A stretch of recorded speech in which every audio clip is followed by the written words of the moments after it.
member for?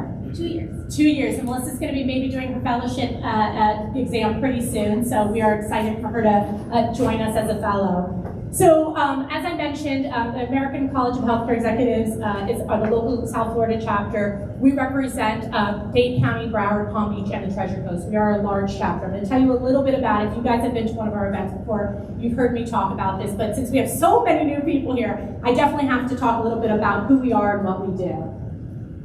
All right, so first, this is one of the things that's most important to us. We are a all-volunteer board chapter. We have 20 board members. You guys will see a slide shortly of some of our board members, but we are an all-volunteer board and a very, very active board.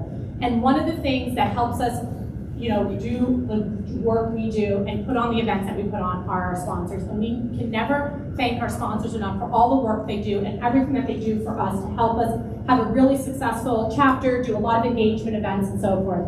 So I always want to shout out our sponsors, and I'll start with Airmart, who is one of our platinum sponsors and who also sponsored the food this evening. Thank you so much for the support. We always appreciate that.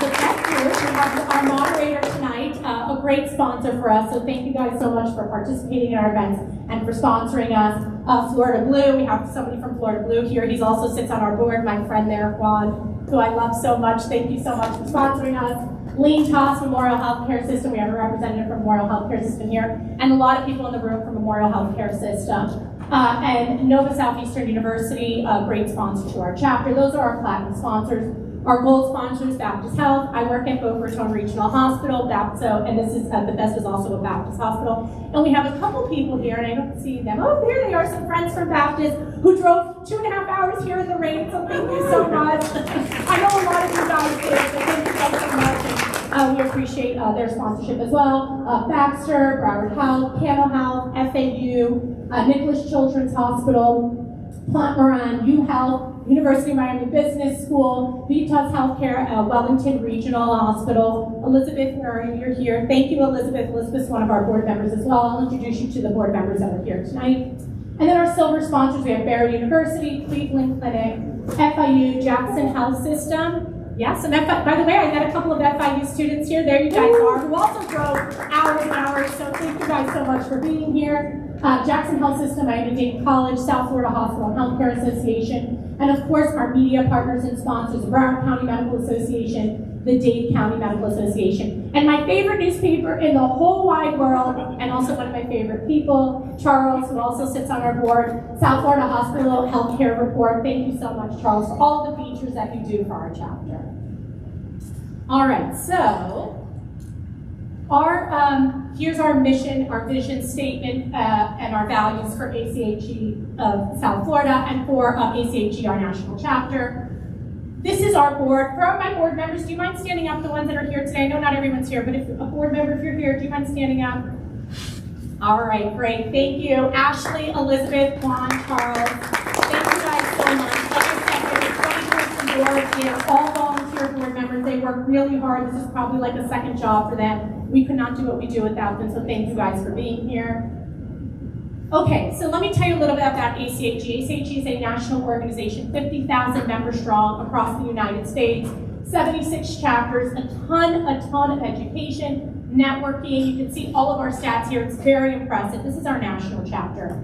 Every state has local chapters, and depending on how big the state is, they might have several chapters. Like Florida has 4 chapters. We are the South Florida chapter. We cover Dade, Broward, Palm Beach, and the Treasure Coast. We have over 1,200 members, 140 fellows. We are actually the 9th largest chapter of ACHE. South Florida happens to be also one of the most active chapters as well. 266 student members. Okay, this stat here I need some help with. So we have a goal this year to hit 5,000 followers on LinkedIn, okay? We are very close. It is a big goal for me. Big, big, big goal. My president year ends in December. I must get 5,000 followers by the end of December. So, you new friends here. If you do not follow us, you'll get an opportunity. I have a QR code here. But all my new friends here, if you do not follow us on LinkedIn, please do. Help me reach my goal. All right, on our LinkedIn, you can find all of our events. You can find all pictures. You can find videos. We do a lot of engagement on our LinkedIn, so we would love to have you as a LinkedIn friend. A little bit about our local chapter. Like I said, we host education events at least once a month. We do networking events every quarter. This month we happen to hold both in September, so we had a networking event earlier in the month, and we have an education event today. We have a lot of opportunities to get involved in a lot of variety of different ways. So if you're interested in learning more about the chapter, if you're interested in becoming a member, if you are a member and you want to learn more, board members, raise your hand again. Find one of these people in the room, ask them questions, email me, connect with me on LinkedIn, or connect with our chapter on LinkedIn. We'd love to tell you a little bit about what we do and ways to get you involved. For my new people here who are not members, if you want to join, you could go to our website and join. You could talk to one of us and we can help you become a member if you are interested. A little bit about the fellow credential. Can you raise, if you're a fellow, can you raise your hand? I know we have several in the room. All right, perfect, right. So ACHE is the only organization that offers board certification for healthcare executives. So just like physicians are board certified, healthcare executives can also get board certified. We offer that credential, ACHE does. There is a path to getting the credential. You have to be a member for certain years. You need certain education hours. So it definitely is a journey and it's a commitment to lifelong learning. But we partner with you. So if this is something you're interested, we have a lot of programs to help you become a board certified healthcare executive. You need a sponsor. We sponsor people. We do study groups. There's a lot of different ways to earn this credential. If you're interested, again, if you saw people who raised their hand, any fellow in this room, even if they're not a board member, would be more than happy to support you on your journey. So if you guys are interested, reach out to one of us. Join us on LinkedIn. All my new friends who aren't following us, I will leave this up. I have a big goal for 5,000. And my fellow board member, Adrian, who's not here tonight, but many of you probably know him, he's been in the healthcare community for a long time. He runs our LinkedIn page, and this is like his thing. And I tell him, by the way, he calls me before every event if he's not going to be there, and he's like, Haroula, help me get to 5,000. So this is our goal together. So if you have not followed us, there's the QR code. Please follow us on LinkedIn. We have a couple of upcoming events that I want to tell you about. So our first event actually happens to be in Orlando, but if anybody's going to the Florida Hospital Association meeting in Orlando, all of the Florida ACHE chapters, and this is I think the third time we've done it, get together at Florida Hospital Association, and we host an event together. It's really, really nice. So there's 4 chapters, we all get together, we host an event, it's usually the day before, we do a lunch the day before the actual meeting starts, but there's a lot of people who attend from all over the state of Florida. We have a very, very dynamic speakers panel this year. It's always a great event. You get to network with colleagues from all across the state of Florida. So if you want to take a bright line trip up to Orlando, October 9th at the FACHE meeting, that's our next education event. But our next local event is actually one of our premier events. We've been hosting this for many, many years. It is our most talked about event. It's usually our most well-attended event, although a lot of our education events recently have gotten a lot of people attending. But every year we do a CEO roundtable event. We haven't sent out the information yet, but if you're a member, you'll get the information soon. If you're not a member, you should sign up because this is a members-only event. We usually do not do members-only event, but this one is because it's our most popular event. And usually the venues can't hold that many people, and we sell out of this event immediately. So November 15th, this will be at the Renaissance Hotel and Plantation. We're going to start advertising this soon. We have a great lineup of CEOs already participating in the event. You'll start seeing some advertising and some videos maybe for this event, but mark your calendars and you'll see more about this. Okay, at the end of today's presentation, we'll leave this up for the remainder of the presentation. We're going to ask you to take a survey. The survey really helps us kind of learn about, what other topics do our members want to hear? Is there something of interest? Is there something you want us to know? And just give us some feedback. We love hearing from our members about what they liked, what they didn't like, and what we could do differently. At our board meetings, we review these, and we also submit these to the national chapter to let them know how well we're doing. So this is my last slide. I will leave this up. Again, thank you guys so much for coming. I know a lot of you drove very far to come here, swam through the sea to get here. We appreciate it. I think we have a really, really great panel tonight, and I'm excited to get an opportunity to sit here with my friends at this table and talk a little bit about our topic today.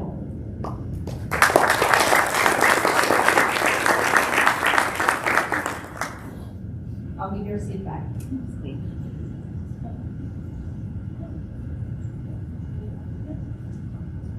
Well, good evening, everyone. Happy everybody made it here safely, despite all the challenges with this fun weather tonight.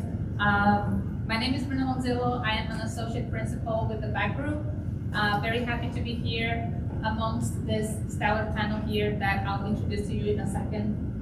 The topic for today is building the hospital of tomorrow, rehabilitate, renovate, or replace. So in today's healthcare industry, deciding whether to build a new facility or renovate is very critical. I know it firsthand. That's what I do as part of my day-to-day work, is support my clients how to navigate those decisions and make sure they're successful at whatever they decide to do. Multiple factors like aging buildings, population growth, and staying competitive in this market drive those decisions. But hospitals also need to consider new technology, building codes, and patient-focused design, amongst many other factors. So today we'll get to hear some insight from these key leaders driving those decisions. So it is my pleasure to introduce our panel. I think you already met Haroula Norden, COO for Boca Regional Hospital. Haroula, do you want to share a little bit about you and your story and how you kind of tied into this topic? I usually don't sit on panels when I serve on the board, but this one particularly was, I think, an important topic for me, and especially with everything that we have going on in our facility. So I'm the Chief Operating Officer at Boca Raton Regional Hospital, and if any of you have been by that hospital recently, you can see that we are under a massive construction project. So we broke ground last year on a brand new bed tower. We have a lot going on it's a master facility plan, over $1 billion master facility plan that includes a new bed tower, a proton unit, 2 parking garages, a central energy plant. So I was excited about this topic. When Charles and I spoke, he's like, you guys are doing such a big thing. It's really great to hear about what you guys are bringing to the Palm Beach community and all the work that you're doing with construction and your master facilities plan. So that's why I am serving on this topic with my colleagues here. Thank you, Haroula. So next up, we have Mark Doyle, President and CEO for Holy Cross Hospital. Mark, do you want to share a little bit about your story? Yeah. So I always like to introduce myself like I'm playing on Monday Night Football. So Mark Doyle, CEO, the Holy Cross Health. CEO of Holy Cross, been there for 4 years. People call me the purple squirrel because I worked. It's almost like my career has been like a hardened criminal. Named to join, I did the time in healthcare. I worked at Memorial, Broward Health, Ascension Health, Kindred, Tenet, UHS, so the list goes on and on. But what particularly interested me about this topic is that our facility was originally built in 1955 in Fort Lauderdale, just about maybe a mile and a half just west of the beach. So every day there's not one thing that's not breaking in our facility, whether it's a boiler, or chiller, or pipes, or something going on. So the question of build new or renovate is a particular interest for me every day. So that's why I'm here tonight. I'm looking forward to sharing and hearing from you guys. Any questions? Thank you. Thank you, Mark. Next up, we have Adam Mayle. He is the Senior Director of Facilities Management for Memorial Healthcare System. Adam, do you want to share a little bit about your story? Absolutely. I love talking about me. So my name is Adam Mayle, Senior Director of Facilities, Memorial Healthcare System. I started my career as a medic in the Army, field medic, which was like an EMT with less resources. I evolved into a civilian career as an evening manager of support services for a West Texas hospital, 400-bed West Texas hospital. And that evolved into facilities and construction at a small cancer center in California, and a larger cancer center in Florida, and a hospital, and a larger hospital. And my skill set, my anxiety level kind of went up with each facility. I joined the Florida Healthcare Engineering Association about 13 years ago, so I could stay relevant with what was happening and how I needed to be doing my job. Extremely focused organization. This is a shameless plug, by the way, on education and training and maintaining the integrity of our field. I just finished my term as state president of that organization last June. I'm married into the industry. My wife is a healthcare, she runs her own healthcare design firm. So I get to work all day and then go home and talk about work all night. During COVID, I was the only healthcare engineer on the COVID federal task force that developed a pandemic playbook for the CMS to use during the next pandemic. Hopefully there is one. So I say all this to say that when I'm sitting down to plan a project, I'm drawing on a lot of different experiences that I bring to the table. Admittedly, I tend to lean towards resilience of product and lower maintenance costs in the future. But at the same time, I understand that the project needs to look like the amount of money that was spent on it. Fun fact about me, I'm into salsa dancing. Yeah, I've been doing it for about a year now, but I really don't think we're getting anywhere because I feel like every step forward, I take 2 steps back. That's part of the basic bachelor. I can't dance. Yeah. That's right. Okay, good. So, last but not least, Charles Michelson. He's the president for Saltz Michelson Architects. So, Charles, I think it's coming and going, but hopefully I'm speaking loud enough. Good evening, everybody. Thank you for allowing me to participate in this wonderful event. My background is president of an architectural firm that's celebrating 48 years of practice here. One of our main areas of expertise is in medical design. I'm a board certified healthcare architect from the American College of Healthcare Architects, approximately 480 of us throughout the United States and Canada. So that's a credential I'm very proud of. And I've probably worked for in the majority of facilities that all of you represent at one point or another, remodeling, renovating, and even working on some new buildings as well. Awesome. Thank you, Charles. So I think I can say for everyone in this room today that we appreciate you all kind of being here and sharing your time and your knowledge in this topic. And I know we started a little bit late, so let's just dive into our first question. So, what are the key issues facing healthcare organizations when it comes to their physical facilities? Who wants to start with that? Well, the easy answer to that question is everything impacts the design of the facilities. From the patients that you're treating, to the age of your communities, to the new equipment that's out there, and the extraordinary changes in technology that impact the way that we practice medicine, the way medicine is provided. The computers, the equipment, the things that people are doing at home, the rules and regulations.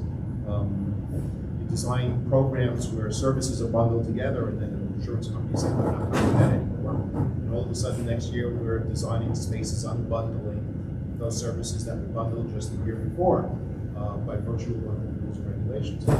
So everything impacts the design. And what's very interesting, sitting in a room with people that represent different organizations and different hospitals, I can work on the exact same type of department or facility in each hospital. And each one of you has a different opinion, a different approach, a different way to service the product to the public, and therefore the ultimate design of those facilities changes as well. Sorry, real quick. Can we just test one of the mics and maybe turn the others off? My promise next time we'll have a new sound system. It's coming on and off, right? Is it just the two? Yeah. Maybe turn that off for a second and just see if it's any better.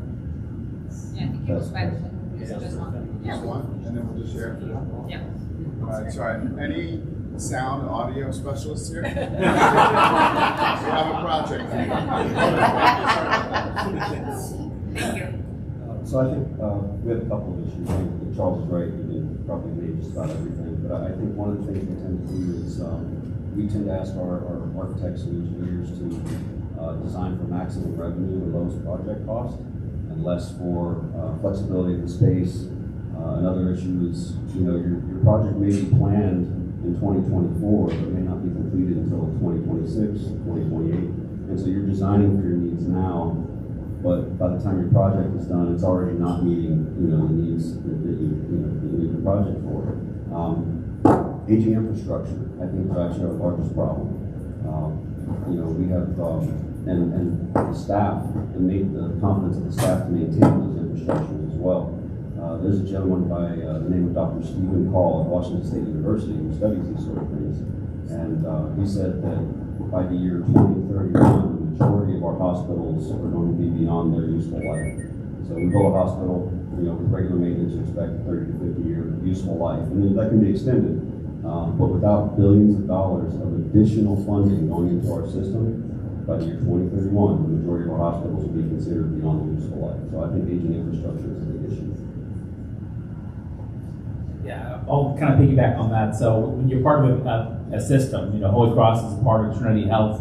in a world bigger system. You have competing needs among each of the facilities. Everyone's kind of clamoring for the same, capital pool. So the aging of the structure is probably the most critical, and just your access to capital and money. I mean, the question becomes, how long can we wait to repair a boiler, or chiller, or HVAC system? What can we do for repairs and maintenance to get another 5-10 years out of this? But at the end of the day, it's kind of a funny story. So when I first started at Holy Cross, on campus there is a convent that I walk past every day, and I see every week a guy cleaning the pool. So I'm thinking, all the nuns are living in the convent. So 2 months after I started, I'm like, I just want to check it out. Walked over there, and the AC is running, cooling. The pool guy's there that day, but I didn't see any of the sisters and nuns. I'm like, saying, where is everyone? Are they in church right now? And they're like, no one lives here. And I'm like, what do you mean no one lives here? I'm like, no, all the nuns, they died off, and the only ones that left live in an apartment complex. I'm like, so when was the last time anyone lived here? This is in 2020, like 2014. And I'm like, so what are we doing with this? And like, we have a party here at Christmas every year. So I'm immediately thinking, how else can we repurpose this 1965 building convent? And it had, essentially 25, actually 30 private rooms, but the bathrooms are tiny. The doorways into the rooms were just really tiny. So we looked at hospice, we looked at an ALF, a SNF, and everyone said the cost to retrofit this to today's standards with big, bathrooms and tubs is too cost prohibitive. And so finally, I'm like, listen, guys, let's just put it on the MLS, and maybe someone else will come along and see something that we don't. And sure enough, they did. So a alcohol drug rehab facility kid said, this is perfect. You got a pool, you got courtyards for the nuns use for prayer. So we leased it out for 10 years. We'll generate another $10 million in profit. So before the plans were to knock it down, but something good. Came out of this. We're serving the community and the needs. So, got to look at things differently. You got to be creative in this day and age of facilities. Yeah, and I agree with everybody on the panel here. And I think one of the things that, for me, when I look at physical facilities, I think about it, from an operating perspective, but from our patient's perspective too. So, we are taking care of people in the hospitals. And most hospitals, are old. I mean, they're very old, and they were built at a time when people had different expectations of how they wanted to receive care and where they wanted to receive care. And so now, when you're, working in an old building, but trying to keep up with what everybody expects and what patients want, and what's right for the patient, and what is a good place for them to get care, it's hard to do that. And so, as an operator, I get to work with a great team of people. And, I'm looking at this panel. I worked with everybody on this panel in some capacity or another. Adam and I worked together very closely at Memorial, a very old building there. And you really have to challenge yourself, like Mark said, to think differently about space. And space that you have today, what could it be tomorrow? And how can you use that space? And can it be safe to use that space? And how can we make space in a hospital without saying, okay, well, we're going to rebuild a new building or build a new tower, which can't happen all the time. How do you make things workable for what people expect today, and what's the safe way to deliver care today? And even things like rooms that are much smaller. I mean, in old hospital OR rooms are really, really small, but the technology today is really, really big. And so it's hard to take that small room and fit all these really cool pieces of technology in without moving walls and doing really, big projects. So I think it's really a challenge to take your physical space and try to make it fit to your needs today. Sorry. Thank you. And I think that's a great segue into the next question. And Mark mentioned also kind of multiple facilities sometimes having to kind of fight for resources. And the next question is really about how to prioritize those capital resources when you're planning new construction or modernization in your facilities versus the other organizational needs that they're planning.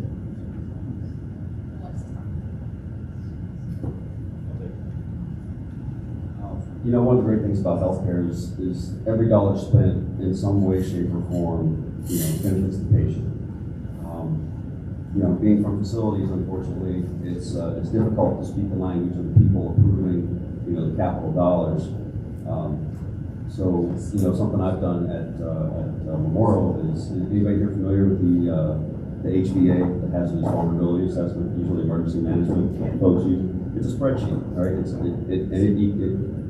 develops numbers. It's a risk level for certain things. So it'll say hurricane, tornado, fire, the threats to your facility. So what I've done is I've altered that for facilities use. So now it says chillers, air handlers, elevators, tube system, and then it develops a risk level at the end of that spreadsheet. So numbers that the people who are approving the capital dollars want to see. So we developed that, and it's worked well for us. So now I give that to my VP of construction, who is with the executive team, and they are, determining how to divvy up the capital dollars. He can look and see what risk levels we have for infrastructure across the system, and it seems to work very well. So I can share that with anybody that might want that. Give me your card, I'll send it to you. Having good awareness of what things cost becomes very critical in generating capital dollars, but also budgeting correctly.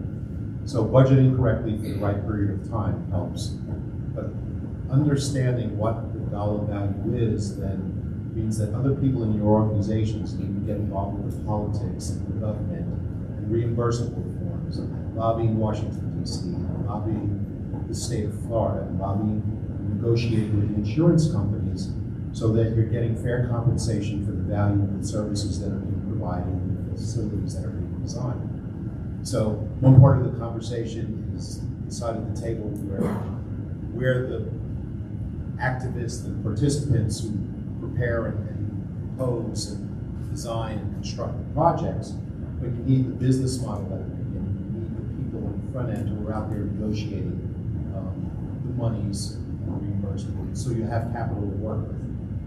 There's an extraordinary amount of money out there, and the impact of having the right lobbyist and the right person negotiating can make a multi-million-dollar difference in what resources come into your facility. Yeah, I was at a few points of that. So you need discipline around the approach. There has to be algorithms of ranking what is, it's going to break in the next 2-3 years. So we rank things from 1 to 4.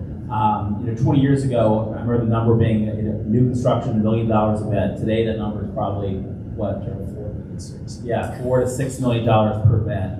And I think in our lifetime, I don't think we will see many new hospitals being built. For Holy Cross, there's no way I'll ever get that approval for $250 million to build a new tower or facility. So you've got to lean into philanthropy. We're undergoing a capital campaign where we're naming rights at each room for $100,000 per room that will have new TVs, ventilation shutters, new bathrooms. That's the only way that we can be competitive. But there's still the aspect of private rooms, right? The expectation in a lot of communities and for healthcare systems that the private room, God forbid if I'm in the hospital, I do not want a roommate. That seems to be the bane of our existence, but the reality is right now that's what we have to offer. So again, you got to get creative, do what makes sense, and kind of lean into other funding sources to get this stuff done, because new construction, not only the land, but also construction costs, I think will continue to go up. So you got to make do with what you have, and that's the challenge there within. So I've been talking a lot about how much planning and strategy goes behind all of those decisions and how to prioritize the capital projects. So the next question is really about who are the key stakeholders, both internal and external, who need to weigh in on design and construction decisions, and whose approval is most important and why. You want to start that one? So I obviously work in a very large healthcare system. I'm fortunate that I have a lot of stakeholders and a lot of resources. So I have a strategy team here today, by the way, and so they are a huge stakeholder in the decisions that our healthcare system makes on big capital projects, building new towers and so forth. And I think in a lot of organizations, your strategy and planning team starts those conversations. Depending on the organization you work for, we have a board of directors. I have a very, very healthy foundation board who works with us a lot on philanthropy, both in the planning process, but also in giving money. And so that's really important as well. We also, in terms of stakeholders, we talk to people in our community, our patients. What are we hearing? What are our employees telling us? What are the things that they think are important? What are their areas? How can they be involved in the design process? What works well in their units? And what if we were to do it all over again? Would they do better?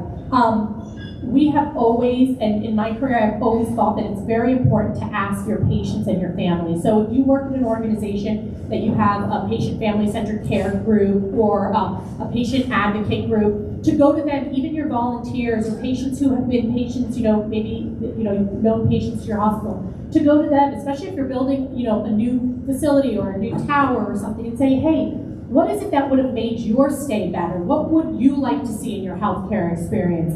This happens a lot in labor and delivery units. They get a focus group together. Maybe people have delivered there, or maybe people have had babies, and said, what did you like about your experience? What do you wish was different? I think it's important to hear from, your community to say, what do you think we need? So there's a lot of stakeholders for sure. And I'll pass this along to some of my colleagues here. So at the point when I received the project, it's already been approved and it's time to execute. So I'm not at the decision table whether it's being approved or not. So when I get it, it's already been approved and it's time to assemble a team to get the project moving. Externally, you got to have your architects, your engineers, your designers. Depending on the size of the project, you might need some third-party consultants. But internally, you got to have somebody to represent the users, a nurse, doctor, surgeon, who's an OR. You got to have infection control facilities, and the other question is whose approval is most important and why. You need to have an administrator on that design team, and they need to be empowered to be the final authority on that design. And let me tell you why. A lot of money is wasted on redesigning projects. So you have your whole team at the table, probably about $1,000 an hour for salaries, and I don't know what Charles goes out of, but maybe $2,000 an hour. Everybody's at the table, so you have $1,000, $2,000. I still owe Charles money from 10 years ago. So you sit down, everybody, let's say you're doing a cardiovascular OR, right? And everybody sits down, you have 3 heart surgeons, one of the heart surgeons is there, and you have a nursing director, and everybody decides on how that room should be. Med gas on the wall, all the equipment's on the floor, all right. The team goes back, 3 weeks later, you have another project meeting. This time, that surgeon's in surgery right now, and you get the other heart surgeon. And he's like, no, we need to reach, the med gas from the ceiling. And, that needs to be ceiling mounted, that's going to be on the room. And so now, all right, architects and engineers, the whole design team is going back, and they're redesigning your project. And then they come back 3 weeks later. Neither of those surgeons are there, but you know what, your third heart surgeon, who's the most influential, he brings in the most money for the system, and nobody crosses this person. That person's there now, and he or she has their own design. I messed that up the first couple times. They have their own plan. And so now you're now going back and you're redesigning this project for a third time, and that's costing you money and costing your schedule. Worst case scenario, somebody you've invited to every meeting does not come to any of them. You apply to ACHA, you get approval, you get your permit, you shut down your OR, your contractor is mobilized, ICRA's set up, and now one of these people wants to see the plans, and they don't like something that's in it. You've cost yourself tens of thousands, hundreds of thousands of dollars because they weren't engaged. They decided to show up at the last mile of the marathon and trip all the other runners. So that's very important to have an administrator or someone else on the team that can kind of steer that design process and empower them to say, no, you know what, we made that decision already, we're moving forward. And certainly by the time I get the project, everybody's decided everything, and when they tell me what they want to do, I go, what in the world do you want to do that for? I wouldn't approach it like that at all. It is important to have a voice that represents the client, the administrator who can make decisions. But part of the role as the architect and the leader of the design team is to go through the information and listen to what's relevant and listen to what's not relevant. Sometimes the person with the loudest voice in the room isn't necessarily the person with the most accurate and correct information. You listen to the person that's a little quiet also. And you also have to listen very well because you have to separate the fact from the fiction. You have to separate what somebody's opinion is as opposed to what you understand the industry standards. My role is to come back and as we work on the project together, let them know what best practices are today, but also by virtue of my continuing education and training, let them know what direction this area of medicine is going in a year, 2 years, and 3 years down the road. So then that's part of the collaboration at the beginning of the project. So hope that it gets on track early so that we're all going in the same direction working on the technical aspects of putting the project together after the concept has been established and after the design is vetted and works for everybody. Yeah, the only thing I'll add is a lot of painful lessons along the way. We Pier 1 went under, so we thought, hey, what a perfect location in Pompano Beach to build a multi-specialty clinic. It's a shell, right? So we started off, then we had to have sinks in every room, and the piping wasn't set up for a medical clinic. The sinks in every room was only set up for just 2 bathrooms. Now we had to add multiple. Now we did get a group of physicians that were moving in there. We had initial design as a pod. No private offices, and physicians get in there, and next thing you know, everyone has a private office, so they can hang their diplomas and guitars on the wall. And because it's hospital-based, provider-based, everything had to go through, it's surveyable and joint commission. So the project took another 2 years to get done, and another $250,000 that we had budget for, because we lost control of who's really making decisions on this. But you didn't pay me in. That's my project. That's right. I still owe you. Write you a check tonight. We'll make sure you get paid, Charles, before you come. So we're talking about like how much capital investment there is, and also time investment in all of those projects. So a big question that's part of it is also about the ROI, right?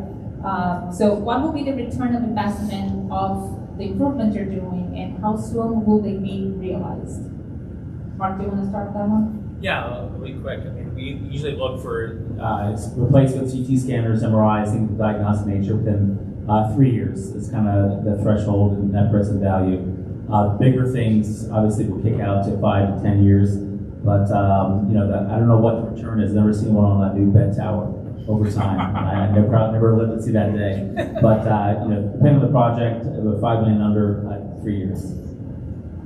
I'll let you know when we open our new bed. Yeah, thank you. I'll invite you to the ribbon. Rub it in. I'll invite you to the Rub ribbon cutting. So I think it depends on the project, right? Sometimes you're doing a project where you're you're enhancing the appearance of the space, right? Maybe a hallway, maybe you're painting your entire, the entire first floor of your building, or changing floor. I mean, those are things that are necessary, right? If things are run down, if things don't look good, if they're dangerous, those are things you have to do, and those might not have a return on investment ever, but you can't have a dirty, chipped hallway and broken floors, right?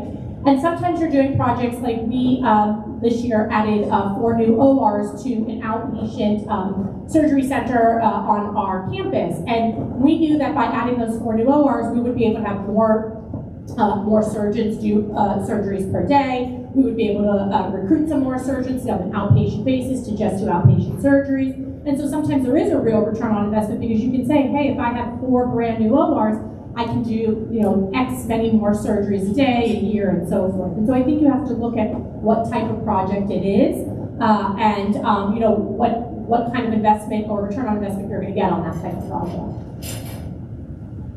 Yeah, I actually don't have a good answer for this, because there's so many factors in determining the ROI, and most of the things I want to do have no ROI. There's no return. But to your point, they just need to be done. I mean, there's a lot of intangibles, employee morale, the patient experience, et cetera, so you just have to do it, but you may not be getting your money back. I can't overemphasize the impact changing technology and artificial intelligence is having on everybody's industry. Certainly on your side of the table medically, but it's happening on my side of the table architecturally also. And I have some statistics I want to tell you, just so you understand how fast things are changing. The time it took to reach 1 million users, it took Netflix 3.5 years, it took Twitter 2 years, it took Facebook 10 months, it took Instagram 2.5 months, it took ChatGPT 2.5 days. Wow. Same thing holds true. How long did it take for technology to reach 100 million users? The telephone, it took 75 years. Facebook took 4.5 years. The Apple App Store took 2.5 years. ChatGPT took 2 months. So what's happening in the plans for the new buildings that I'm developing, they're done in building Revit, building information modeling. And now there's something called twinning. So at the end of the project, what I'm doing is I'm turning over to the facilities department a model of the building and every piece of equipment that's in it. But in addition, by virtue of artificial intelligence, it's automatically setting up the maintenance in the facility. So the filters are ordered automatically because the technology is in it. It's notifying the people what needs to be done on any given day. It's self-analyzing the building and letting them know where a problem is starting to arise, so they don't have to look for it and get a phone call. So the return on the investments in construction that is occurring today is going to be improved because it's going to help everybody else on this table do their jobs more efficiently, more effectively, and not have any down and lost time and lost revenue by virtue of something that didn't break before you had to take care of it.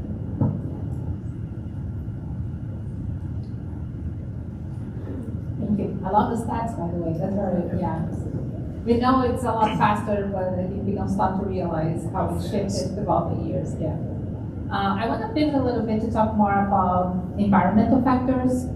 So we do see a shift towards more sustainable healthcare models, and I would love to hear from all of you how environmental factors impact your decisions and design choices. Charles, do you want to start with that one? Sure. Having respect for the environment is something architects do on a continuing basis with regards to the materials we select and how we approach the building, energy, and the limited resources that we have in the world. We just have to be careful that as we get caught up in what seems to be popular within the given day, that down the road we're not creating more damage than we were doing before. If talking about history, if I were to tell you that when the automobile was invented, it was considered an environmental improvements over people walking through car-stung on the streets and all the diseases that caused. It hasn't worked out over time. Now there's new technology with regards to battery-operated cars being an improvement over gas cars. But I just came from a conference the other day, the problem that fire department and safety personnel have. If some of these cars crash or go on fire, they cannot put them out. If you go to YouTube video right now, they have a Tesla that fell into a lake and the battery went on fire and it burned underwater. So understanding what the opportunities are with regards to what's popular when we're working in a medical and hospital environment, we have to take that extra step to understand that we have to understand the long-term implications. As a physician would do with a medication, what's the long-term implication of having a medication that might help the need within the next week or month? You take it continuously for 3 years, your left arm or your right ear will fall off.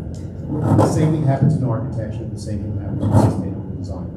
But there are improvements that we make. I'm proud. I designed the first net positive building for our county that generates more power than it uses. It was very expensive to do, and I had to have a client that was willing to take the extra step to go forward and do that and take a chance with new technology, because we're experimenting with new things and we don't know exactly what's going to occur 6 months, a year, or 3 years down the road.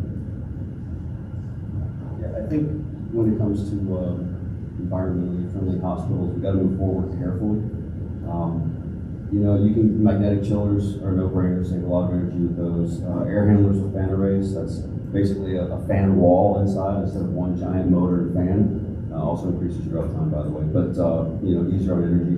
But when it comes to materials, we have to be careful because, like wall protection and flooring, when they take the PVC out and they sell it to you as, it's a green material. Well, the wall protection is more brittle, so you have to replace it more often. So what are you really doing for the environment if you're replacing your wall protection before it needed to be? The flooring, once you take the PVC out of it, the adhesive doesn't stick as well to the flooring. That's not good for first floor, buildings or first floor apartments in South Florida that have high humidity. So then you got to replace the flooring because it's starting to bubble up. Again, not good for the environment. There's a big push for solar. I get it, South Florida, Sunshine State. But like for example, my hospital uses 3 megawatts of power at any given time to operate. It's almost 1 million square feet. But it takes 2 acres of solar panels to create 1 megawatt. I don't have 6 acres, to put solar panels on to power my building. So we're relying on FP&O and diesel for our generators. So again, I think there will be a time, but I think we need to not rush it. I think the technology of green energy needs to catch up before it can reliably, be implemented in hospitals. Yeah, I just want to make a comment. It's not essentially environmental changes, but just the healthcare industry changes. I mean, one of the things we're dealing with now is we started a project 7 years ago to renovate all the ORs. We got halfway through and realized the cost of construction had tripled since we first started back in 2016. But we thought we have a very large orthopedic program at Holy Cross. Then we realized that, man, within 3 years, most of these joints are going to move to the outpatient ASC environment. We had our GI doctors come to us and say, we want to renovate the hospital-based endo GI suites. Why? I mean, in less than 3 years, this will all move to an outpatient setting as well. Same with the cath labs. So we had budgeted to renovate all 4 cath labs. We stopped at 2 because the cardiologists got bored and said, well, we want to do our own cardiac ASC. So the challenge for us is, where is healthcare moving? Where do we want to invest and what makes sense? And I'll tell you, it's not hospital-based, ORs or GI suites. It's going to be outside the hospital. So we're going to preserve some of our cash for futuristic. But then the problem becomes for ASCs. Every surgeon that we probably know, most of them worth their salt, is already an equity owner in 1, if not 2, ASCs. So the de novo, again, you run the same problems over and over again: cost of construction and real estate, and can you make the numbers work? So I think the next 3 to 5 years can be really challenging, and I'll be honest, I think we'll, in that sense, they'll get worse before they'll get better from a reimbursement perspective. But it's all going to come down to who can, I always say, Abraham Lincoln quote, the best way to predict the future is to create it, and that's what healthcare systems need to do in the local markets. Well, Mark, I must say that I do owe Holy Cross Orthopedic Group this fully functional elbow. They did a great job. I had a very bad fracture and I'm fully recovered. So yeah, you guys did an amazing job there. Diving deeper into the design aspect. So how can you design facilities that improve the patient experience without appearing wasteful? I love this question because I think, in hospitals especially, and I think in all healthcare facilities, the work that we do is because of the patients that we serve, right? And so, patients are in your hospital, they're out of their homes, they're already uncomfortable, they don't feel good. And so one of the things that I think, over the last 10, 15 years, hospitals have been challenged with is how to make a better patient experience.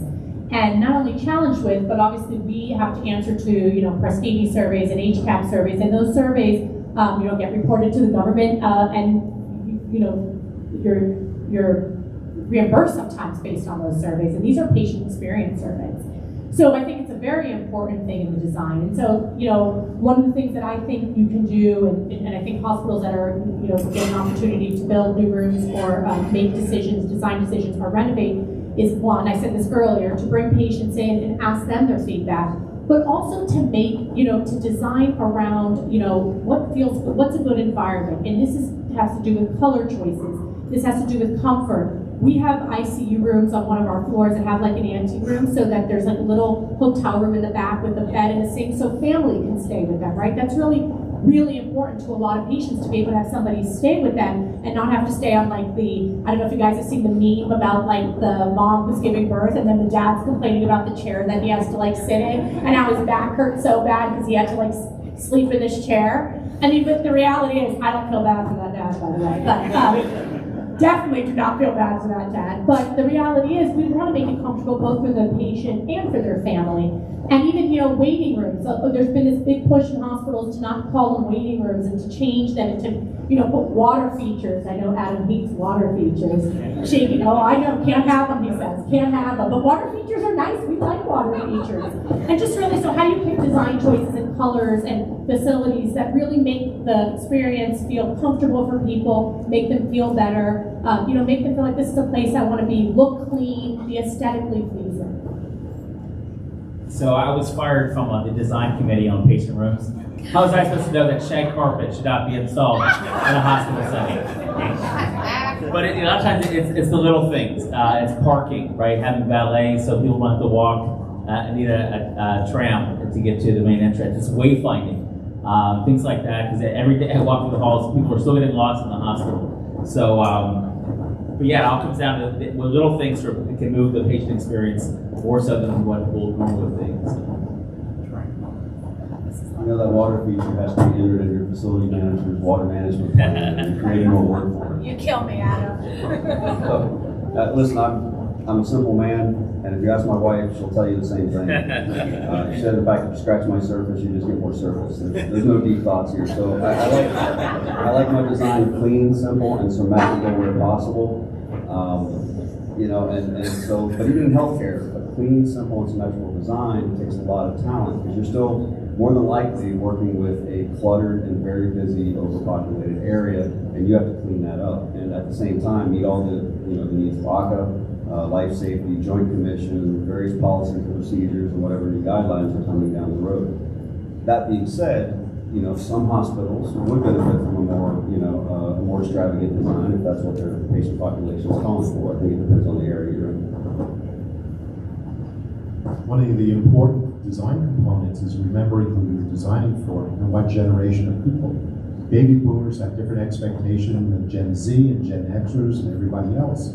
So as you recognize who you're designing for, the design adjusts accordingly to kind of tailor it. And there's the satisfaction that goes with that.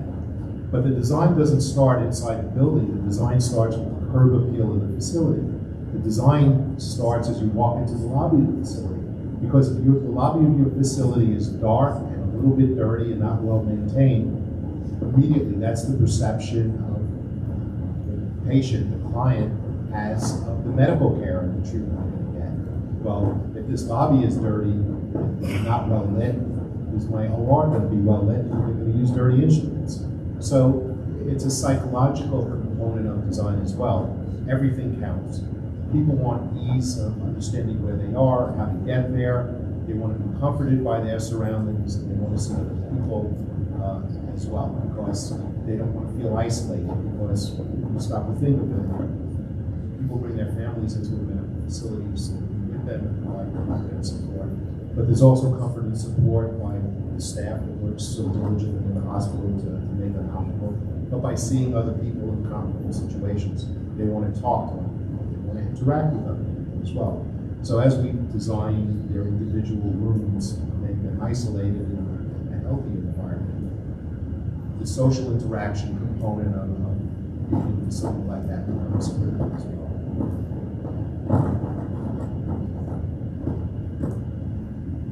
So a big part in the patient experience is, of course, patient safety, right? And I'm gonna ask something that I feel like I already know what the answer is to that, but where do patient safety concerns enter your plans? Adam, you want to start with that one? It's always there whether you realize it or not. It's happened over time. For example, we don't use cloth on furniture anymore. It's vinyl. We use less carpet. It's also moved to vinyl. There's infection control. We use more wall protection now. There's chip paint. There's an infection control issue. Fewer countertop surfaces are laminate. It's chip laminate. It's an infection control issue. You can't have a negative air isolation room that shares an exhaust fan with your sole utility or your restrooms because of infection control. So infection control is a big, it's a big driver right now for joint commission. It's something they look at a lot. They tackle a lot of hospitals on those things. So as we're designing, deciding the materials, those are things we just don't use a lot of anymore. So safety is really already, in the design. It's already factored in. And sometimes it's the whole project. Obviously, promoting the health, safety, and welfare of the public is the prime responsibility of the architect and the design team. So the design of everything, the patient safety goes into the primary area of concern, but also the safety of the employees, the nurses, the physicians, and everybody else goes in there. We have to take care of them as well. Now, there's a lot of statistical evidence with regards to design. For example, instead of having rooms that are mirrored each other, safer facilities when all rooms are right-handed, there's less slips and falls and less people bumping into things. So there exists great statistical evidence about what makes a safer design when it comes to every individual component. It's a value judgment. You have to make sure that there's adequate budget for things like that, because sometimes what might be nuance, a little bit more safe, was a lot more money. So you want to take that and balance that. But it's also very important to keep the safety of the healthcare workers as part of the design concern. As they work with the patients, to make sure that they're not in tight and cramped spaces, that they have adequate space to work around the patients, that lifting doesn't create problems for them in the future. We do safety evaluations. Facilities now, unfortunately, need to be locked down, behavioral health issues, how we segregate different areas of the hospital to make sure they're safe so that any situation that we do is going to be brought under control. But literally every decision on every design element, the selection of every cabinet, every door handle, every chair that goes in there, the safety of the person using that product is part of the consideration.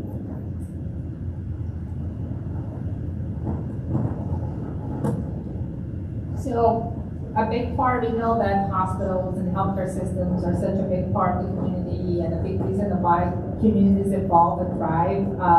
So one of the questions that we have is, are there bump rating or community perception implications of new hospital improvements?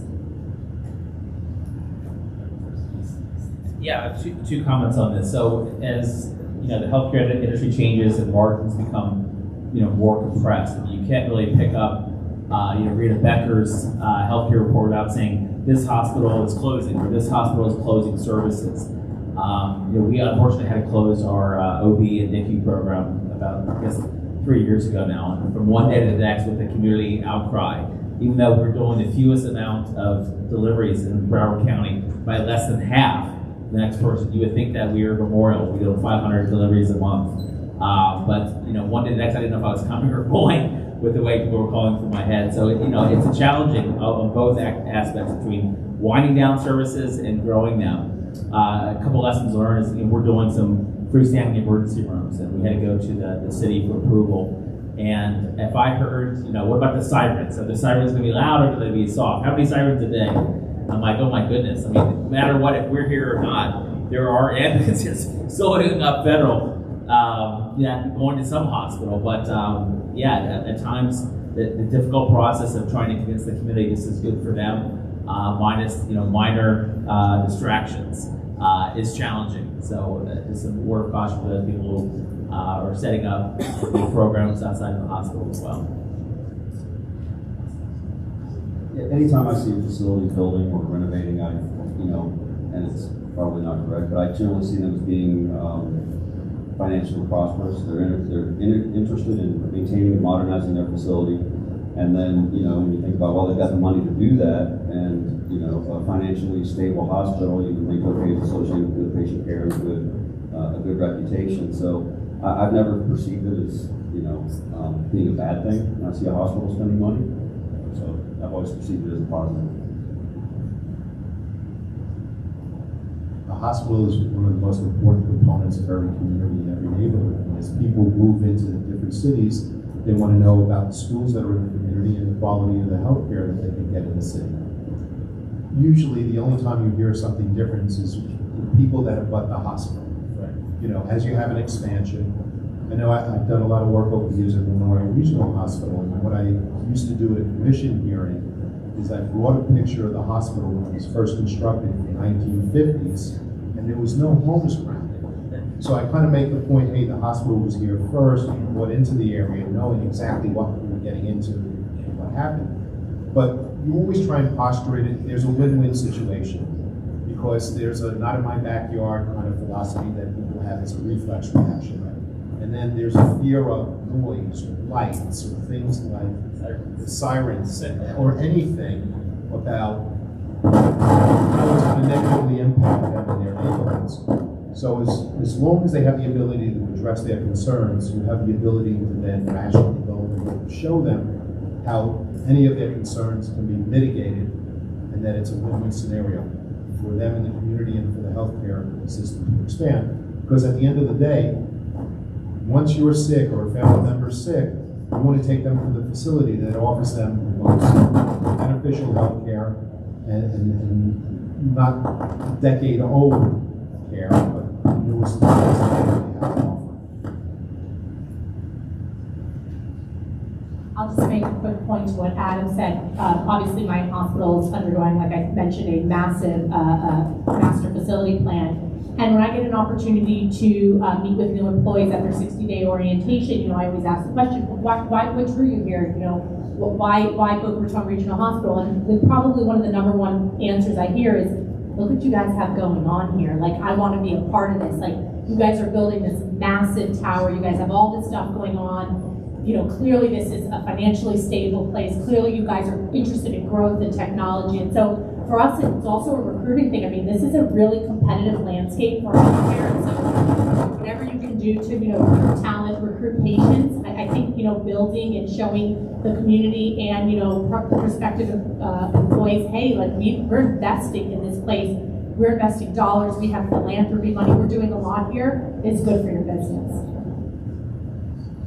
Haroula, you just mentioned also like the role of technology in LPAC, right? So one of the questions we have is, how is the shift to digital healthcare and more healthcare outside of the hospital overall changing your approaches? Well, Baptist Health System, I think, does digital healthcare and definitely does healthcare outside of the hospital. I mean, fantastic. Baptist has over 200 outpatient facilities, whether it's physician offices, freestanding EDs, urgent care express, imaging centers. I mean, on every corner you look, there is a Baptist facility, and I think they've done it. They've been doing it for a long time. When I was in Broward, we would always look and see what Baptist was doing and where they were putting things, and they've done it for a long time, and it has served the system well. I mean, you can be a patient of Baptist even if you're not close to a Baptist hospital, because they have really found areas throughout the community where there isn't any health care, or where there's a lot of people living, where there's new areas popping up. Doral is a great example of that. I was born and raised in Florida, in Miami, and Doral was like the airport, and now it's like this thriving community, and Baptist put a hospital there. So I think it is definitely the wave of the future. I mean, the hospital is still a very important part of the healthcare atmosphere, and I don't think it's going to go away. But I do think if you could put healthcare into neighborhoods, into communities, and small little micro hospitals or urgent cares, or whatever you do, imaging centers, multi-specialty groups, I think it's the way that you draw patients to your healthcare system for sure. Yeah, as far as the digital healthcare, it's something that's happening. We're going to have to start embracing it. I think right now, the people that need healthcare the most are not quite engaged in the digital healthcare idea. They're kind of like me with shoes. I need to go to the store and try them on. I don't want to order them online. Only have to send them back. So it's something we're going to have to account for. And of course, we are putting up urgent cares and standalone EDs, and that's a factor we're going to have to. We're doing more of that. But we also have 300,000 people a year coming into the state of Florida, and more of those are concentrated in South Florida than anywhere else. And this would change by hospital system and probably even by hospital or what region they're in. But like in Memorial Regional, we still need to design for maximum capacity. We are not seeing, there's still more patients coming in than not. So we still need to design for maximum capacity until the digital healthcare and the standalone EDs and urgent cares can start offloading some of that pressure. We've started to design basically clinical command centers, computer centers where people are monitoring what's happening, not only in the different facilities, but with the different patients who are wearing devices, and the information is being transmitted back to the location where it's analyzed by artificial intelligence, analyzed by a physician, and they're being treated remotely. I mean, every time Apple does one of their programs and they say what the next generation of watch can do, what it can analyze, it's extraordinary. And it's extraordinary if you just compare it from 15 years ago to a decade ago. I still don't understand how a watch can determine blood pressure. I mean, somebody really has to explain it to me. But the amount of information that's available to a physician before a person ever steps into the hospital is extraordinary. Understanding this and embracing this changes the design of the facility. And it also has the ability to make the facilities more compact and to concentrate on those really critical cases that people need that critical care. A lot of the stuff is going to be done in the home and in outpatient versus the traditional model that's continues to evolve. The one thing I'll add to that is we went live with Epic back in October 22. What a game changer for us and the patients in the community. You know, we have Broward Health in our market. They use Cerner. HCA uses Meditech, which is it's like using a flip phone in the age of smartphones for those guys. But you know, from a patient-facing perspective, being able to pay a bill, make an appointment, as well as for the physicians, it's been remarkable and a lot of sense. The other point, we spend the majority of our time working on access and convenience. We're going to do primary care, same day, next day appointments, and we're working after the specialists. We invested money in a call center, a referral center to get authorizations, and we're trying to make it seamless. Our goal is if you go to your primary care and you need an appointment for cardiology, before you leave that appointment, our goal is to set you up with a cardiologist for the next week, or however urgent that is. So that's primary focus, and you know, we always say we're going to beat everyone's rear end on access, convenience, and quality and service, and that's kind of our goal that we're building our strategy around. Because we don't have Haroula's money to build this tower.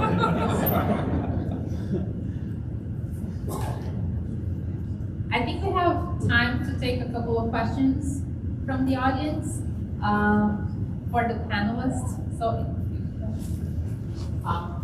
you know, when I was in grad school, like a lot of people, we didn't learn about facilities, right? You know, there was no classes. What advice would you give, you know, the students, future healthcare leaders, about learning about facilities? Because, you know, like you, I've learned about plumbing, I've learned about electrical, and all that stuff. What would you share with the students, you know, future healthcare leaders?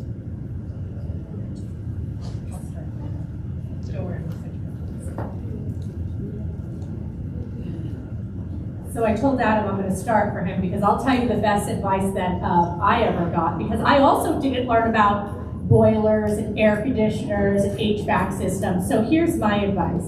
Find yourself a very, very, very smart facilities director, okay? I had a very, very, very smart facilities director, and attach yourself to that very, very, very smart person and let him teach you everything you need to know. I've been fortunate that I've been able to work with many smart facilities directors, and they are, honestly, they are unsung heroes in hospitals. Because I'll tell you, it's all well and good until the air conditioning stops working, okay?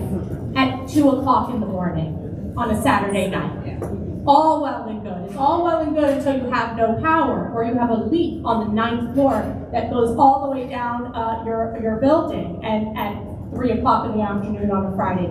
And I'll tell you who those heroes are. It's Adam and his team. So Adam, I'll pass it to you, but that's my advice. Find yourself an Adam. I'm gonna get my card out. Find yourself. You will already try to recruit me when I walk in the door. I was never a ring turner. I started off in leadership and I picked up everything along the way. I have much smarter people working for me than I am. They know these systems like the back of their hand. I would say there's an unfortunate situation right now in hospitals in that your facilities directors are the only ones that understand the systems that they're maintaining, and if they're not doing their job, nobody knows it until it's too late. If they don't have an acceptable PM program, nobody knows it until it's too late. So I would say, like Haroula said, learn as much from them as you can. Learn at least about basic PM programs, what equipment, how often needs to be PM. Because if you don't make time for maintaining your equipment, it's going to make the time for you. So yeah, learn. Again, nobody's going to know more than your facilities person about the systems, but at least know when something's not being done so you can do something about it. Even if you got to hire a third-party consultant to come in and just provide a perspective on your PM program and say, you know what, this could be better. Here's how. It'd be worth it in the long run for you.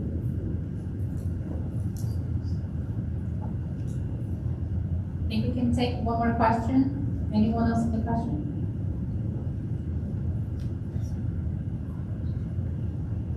No? Okay. So I think I can say for everyone, thank you all so much for just sharing such valuable insights.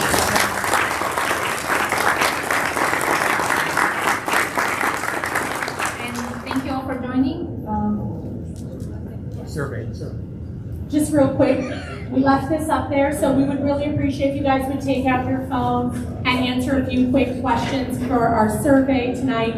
Again, you guys, thank you so much for attending. For our new members, I hope you found tonight valuable. I hope you guys learned something new. I hope you met someone that maybe you want to connect with. I know there's a lot of people who are new, so we'll stay around. A couple of our board members will stay around if anybody has any questions. Thank you so much. Bethesda, thank you so much for being such a gracious host. Drive home safely. I don't know if it's still raining, but if you have to swim home, swim safe. And hopefully I'll see you guys at our next event in November. Thank you so much.